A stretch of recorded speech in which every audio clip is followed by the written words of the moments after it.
परिचय। बच्चों, हम पादपों के बारे में अनेक बातें सीख चुके हैं। अब हम पादपों की वृद्धि, विकास एवं अन्य अनिवार्य गतिविधियां करने के लिए आवश्यक खनिज तत्वों के बारे में सीखेंगे।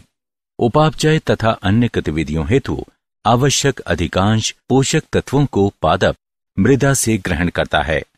मृदा जड़ों को स्थिर होने तथा वृद्धि करने के लिए स्थान उपलब्ध कराती है। ये जल धारण करती है, जिसमें मृदा के पोषक तत्व आयनों में परिवर्तित हो जाते हैं, जिस रूप में पौधे उन्हें उपयोग कर सकते हैं। उदाहरण के लिए पोटेशियम पर्णरंध्रों के खुलने और बंद होने में सहायता करता है। सभी अनिवार्य पोषक तत्वों की उपलब्धता के साथ पौधा भलीभांति जीवित बना रह सकता है। तो इस पूरे मॉड्यूल में हम पादपों हेतु अनिवार्य पोषक तत्वों के बारे में सीखेंगे।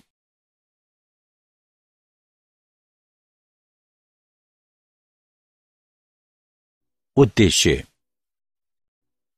इस पाठ के अंत में आप निम्न करने में सक्षम हो जाएंगे: पादपों में खनिज अनिवार्यताओं को जानना, अनिवार्य खनिज तत्वों पर चर्चा करना, वृहद एवं सूक्ष्म पोषक तत्वों की भूमिका का वर्णन करना, अनिवार्य पोषक तत्वों की अपर्याप्तता के लक्षणों का वर्णन करना, सूक्ष्म तत्वों की आवश्यकता पर चर्चा करना, तत्वों के अवशोषण की क्रियाविधि का वर्णन करना, विलयों के स्थानांतरण पर विचार व्यक्त करना, नाइट्रोजन के उपापचय का वर्णन करना।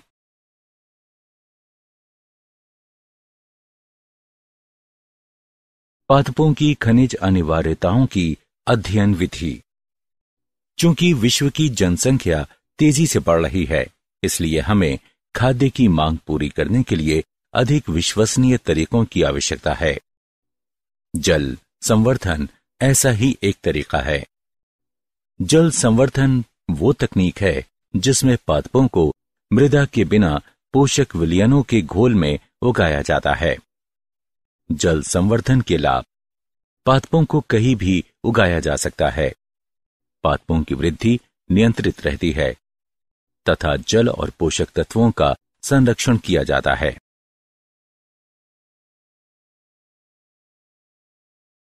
अनिवार्य खनिज तत्व। Nitrogen, phosphorus, potassium, calcium, magnesium, sulphur, boron, chlorine, iron, manganese, zinc, copper, molybdenum तथा निकेल अनिवार्य खनिज तत्वों में आते हैं। अनिवार्यता का मापदंड। किसी तत्व को अनिवार्य माना जाता है यदि पादप उस तत्व की अनुपस्थिति में अपना जीवन चक्र पूर्ण न कर सकता हो, उस तत्व को किसी अन्य तत्व से प्रतिस्थापित नहीं किया जा सकता हो, वो तत्व पादप के उपापचय में प्रत्यक्षता सम्मिलित हो।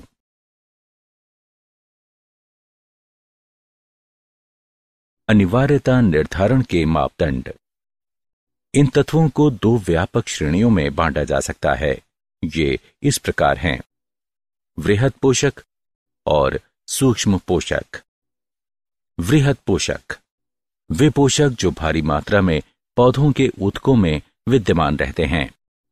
कुछ वृहद पोषक हैं: nitrogen, phosphorus, potassium. Nitrogen protein, chlorophyll और अन्य एंजाइम्स का एक मुख्य संघटक है जो पौधों के जीवन के लिए अनिवार्य होते हैं। फास्फोरस बीज अंकुरण, प्रोटीन निर्माण और लगभग वृद्धि की सभी अवस्थाओं में और पौधों में उपापचय के लिए आवश्यक है। पोटेशियम शुगर, कार्बोहाइड्रेट्स, प्रोटीन संश्लेषण के निर्माण और पौधों की जड़ों और अन्य भागों में कोशिका विभाजन के लिए आवश्यक होता है।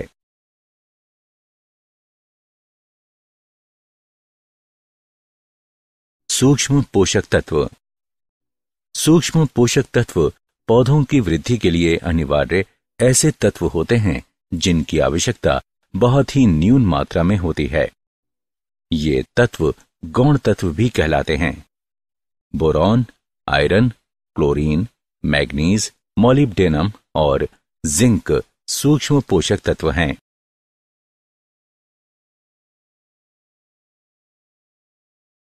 अनिवार्य पोषक तत्व।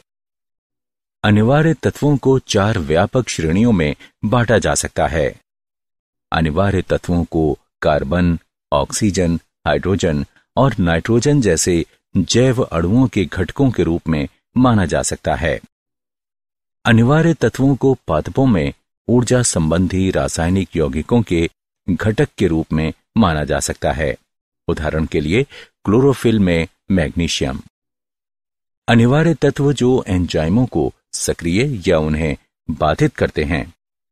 उदाहरण के लिए Zn2+ एल्कोहल डिहाइड्रोजिनेस को क्रियाशील करता है। कुछ अनिवार्य तत्व कोशिका के परासरणी विभव को परिवर्तित कर देते हैं। उदाहरण के लिए पोटेशियम पर्णरंध्रों के खुलने और बंद होने में एक महत्वपूर्ण भूमिका निभाता है।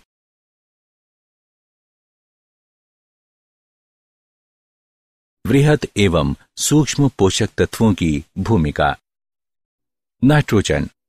इस तत्व की आवश्यकता सर्वाधिक मात्रा में होती है और इसका अवशोषण अमोनियम आयन, नाइट्रेट आयन और नाइट्राइट आयन के रूप में होता है। ये विभाज्योतक ऊतकों एवं सक्रिय उपापचयी कोशिकाओं के लिए आवश्यक होती है। ये प्रोटीन, हार्मोन, न्यूक्लिक अम्लों इत्यादि के संगठन में सहायता करता है। फास्फोरस। इसे पौधों के द्वारा फॉस्फेट आयनों के रूप में अवशोषित किया जाता है। ये कोशिका झिल्ली कुछ प्रोटीन, न्यूक्लिक अम्ल और न्यूक्लियोटाइड का भाग है और सभी फास्फोराइलेशन क्रियाओं के लिए आवश्यक है। पोटेशियम। इसे पोटेशियम आयनों के रूप में अवशोषित किया जाता है। ये पर्णरंध्रों के खुलने और बंद होने में कोशिका विभाजन में महत्वपूर्ण भूमिका निभाता है।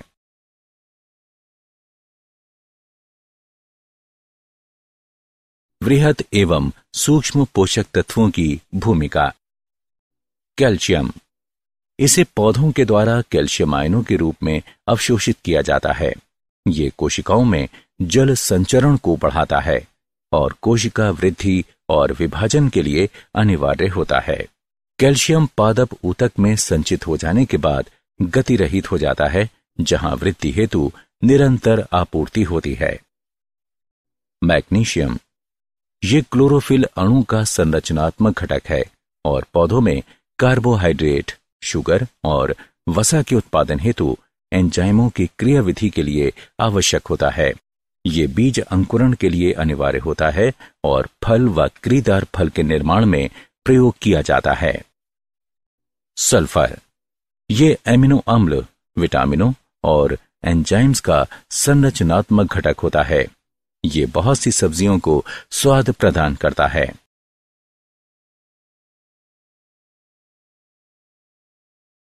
वृहत एवं सूक्ष्म पोषक तत्वों की भूमिका। लोहा। इसे फेरिक आयनों के रूप में पौधों के द्वारा अवशोषित किया जाता है।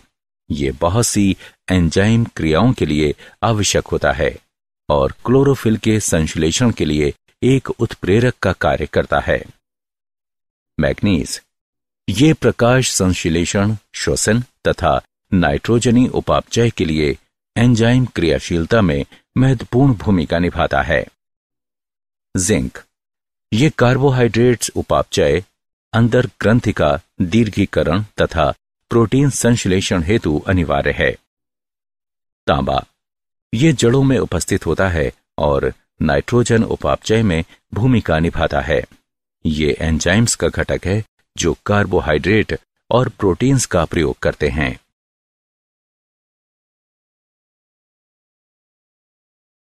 वृहत एवं सूक्ष्म पोषक तत्वों की भूमिका। बोरॉन।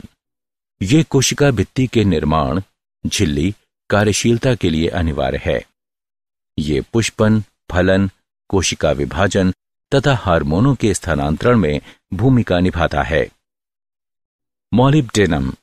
ये नाइट्रोजन को अमोनिया में अपचयित करता है।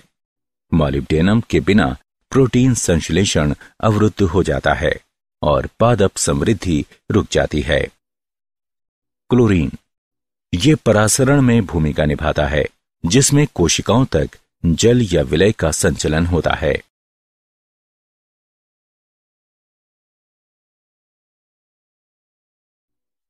अनिवार्य तत्वों की अपर्याप्तता के लक्षण।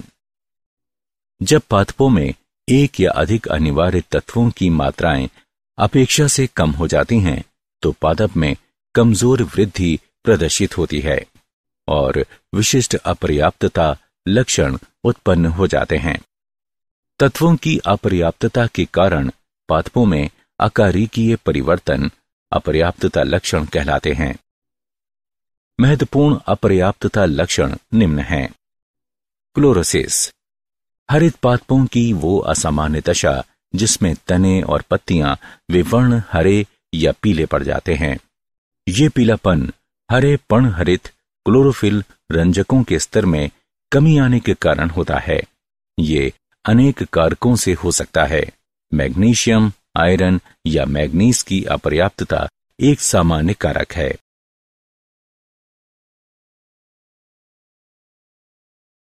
अपर्याप्तता के लक्षण। नेक्रोसिस, इसमें पत्तियों के ऊतकों की स्थानीय मृत्यु हो जाती है। ऊतकों की मृत्यु का विस्तार पूरी पत्ती तक हो सकता है। कैल्शियम की अपर्याप्तता के परिणाम स्वरूप पहले तरुण विभज्य योतकी क्षेत्रों में ऊतक मृत्यु होती है, जो शीघ्र ही जड़ों के शीर्ष या नई पत्तियों तक फैल जाती है। बौनापन या अवरुद्ध पादप वृद्धि, इसमें वृद्धि मंद हो जाती है। तना संघनित और छोटा दिखता है। कैल्शियम की अपर्याप्तता की वजह से वृद्धि अवरुद्ध होती है। अंकुरों का मरण, कॉपर की अपर्याप्तता होने पर काष्ठ युक्त या शाकीय पादपों के तनों या शाखों की मृत्यु शीर्ष से आरंभ होती है और धीमी या तेज गति से नीचे की ओर बढ़ती है।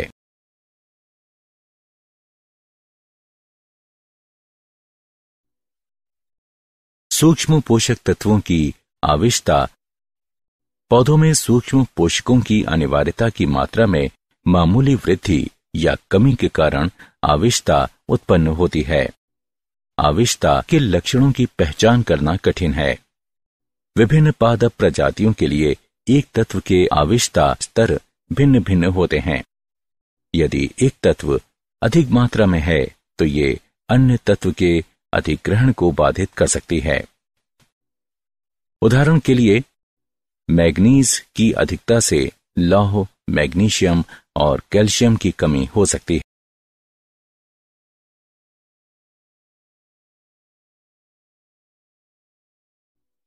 तत्वों के अवशोषण की क्रियाविधि। आयनों की गति को अभिवाह कहते हैं। कोशिकाओं के अंदर आयनों की गति को अंतर्वाह और बाहर की गति को बहिर्वाह कहते हैं। खनिज आयनों का अधिग्रहण दो चरणों में होता है। प्रथम अवस्था में पादप ऊतक खनिज विलयन में रखे जाते हैं। खनिज आयन तेजी से बाह्य कोशिकाओं एपोप्लास्ट में जाते हैं। द्वितीय अवस्था में खनिज आयन आंतरिक स्थान सिम्प्लास्ट में मंद गति से जाते हैं। ये एक सक्रिय प्रक्रम है तथा उपापचयी ऊर्जा का उपयोग किया जाता है।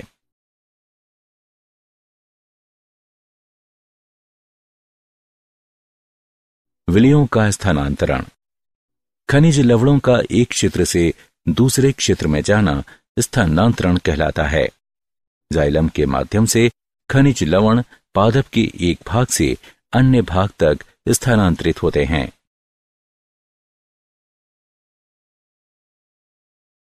मृदा अनिवार्य तत्वों के भंडार के रूप में। मृदा में तत्व अनेक रासायनिक रूपों में उपस्थित रहते हैं। तत्व मृदा विलयनों में आयनों के रूप में घुल सकते हैं। वे अविलय रूपों में रह सकते हैं। चूंकि तत्व मृदा में अपना स्वरूप परिवर्तित करते हैं, इसलिए एक गतिशील साम्यावस्था उपस्थित रहती है, जो मृदा की विभिन्न दशाओं जैसे कि विभिन्न आयनों की सांद्रता, पीएच तथा मृदा में वायु उपलब्धता आदि के अनुसार परिवर्तित होती है। मृदा में नाइट्रोजन स्थिरीकरण कराने वाले जीवाणु अन्य उपयोगी सूक्ष्म जीव भी होते हैं। तथा ये जल भी धारण करते हैं।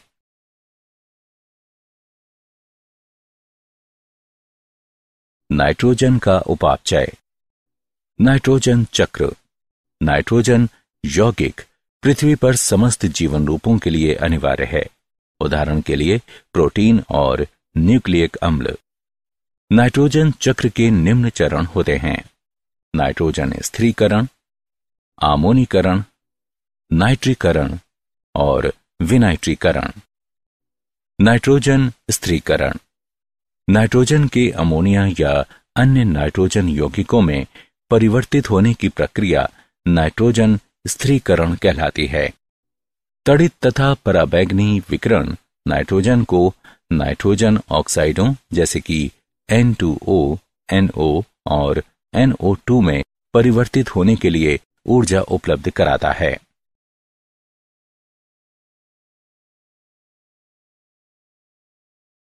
नाइट्रोजन चक्र।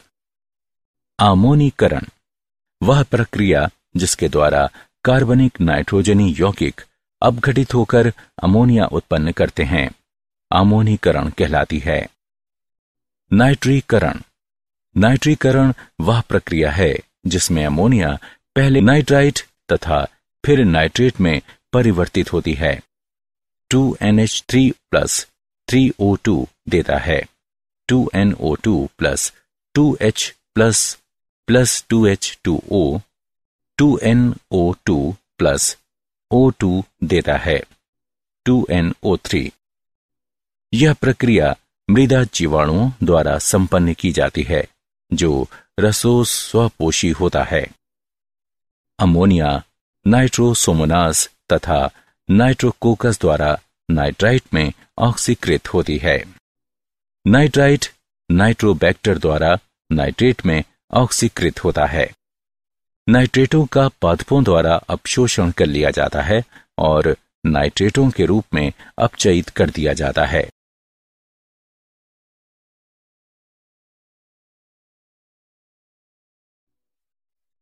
नाइट्रोजन चक्र। विनाइट्रीकरण ये वो प्रक्रिया है जिसमें नाइट्रेटों का मुक्त नाइट्रोजन में परिवर्तन या अपचयन होता है। ये स्यूडोमोनास व थायोबैसिलस जैसे जीवाणुओं द्वारा संपन्न की जाती है।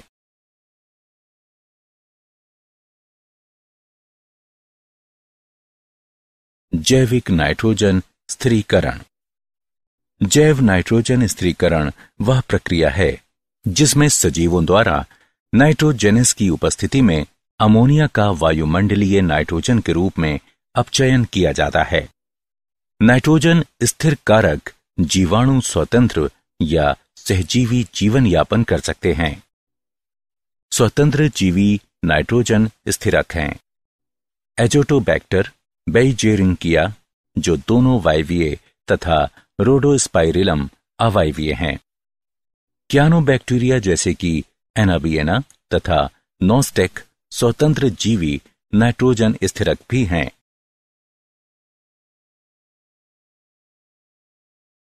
सहजीवी जैविक नाइट्रोजन स्थिरीकरण। फलीदार पादप जीवाणु संबंध सहजीवी सहयोग का अच्छा उदाहरण है। फलीदार पादपों में मूल ग्रंथिकाएं होती हैं जिनमें सहजीवी जीवाणु राइजोबियम वायुमंडलीय नाइट्रोजन को अमोनिया में स्थिर करते हैं। ये अमोनिया अनेक जैव अणुओं जैसे कि एमिनो अम्लों, प्रोटीनों, विटामिनों तथा न्यूक्लियक अम्लों के लिए उपलब्ध कराई जाती है। फ्रैंकिया मृदा में रहने वाला एक स्वतंत्र जीवी जीवाणु है जो वायुमंडलीय नाइट्रोजन को स्थिर करता है।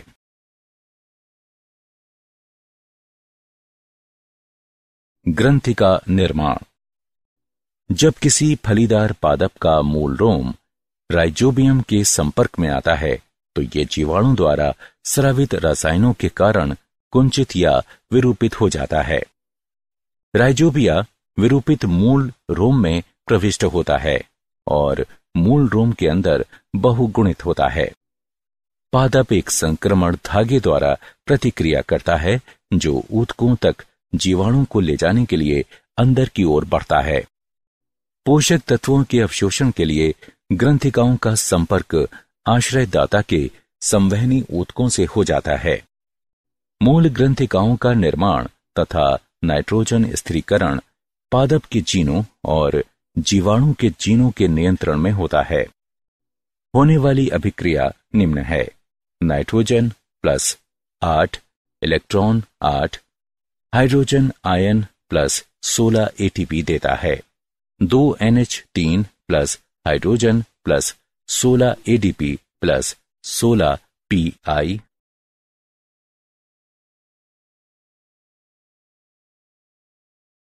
अमोनिया की नियति।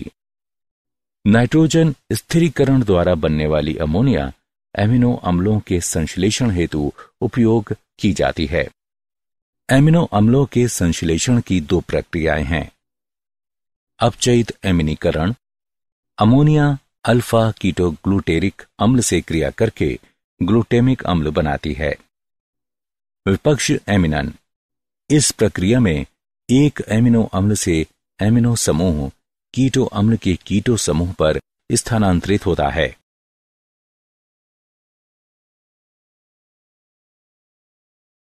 क्या आप जानते हैं पादपों की जड़ें मृदा में तथा जड़ों के पृष्ठ पर रहने वाले हजारों जीवाणुओं तथा कवकों से घिरी रहती हैं। लाभप्रद सूक्ष्म जीवों की पहचान के लिए पादप अपनी प्रतिरक्षी प्रणाली का उपयोग करते हैं। उदाहरण के लिए, जब पादप राइजोबियम मृदा जीवाणु द्वारा स्रावित काइटिन अणु की जांच करता है तो मूल ग्रंथियां बनने लगती हैं। राइजोबियम जीवाणुओं को अंदर सहजीवी अंगों में प्रवेश करने और पनपने दिया जाता है और वे पादप के लिए नाइट्रोजन बनाते हैं।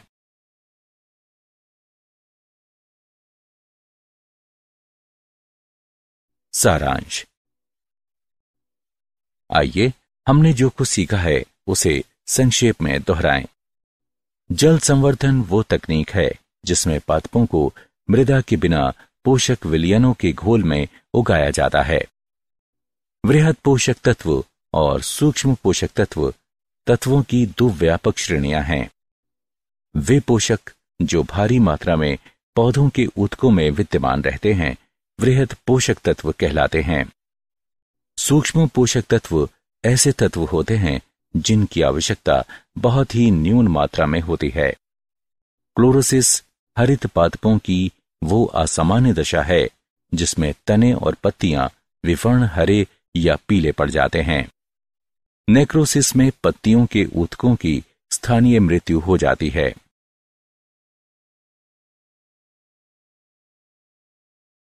बौनापन या वृद्ध पादप वृद्धि में वृद्धि मंद हो जाती है।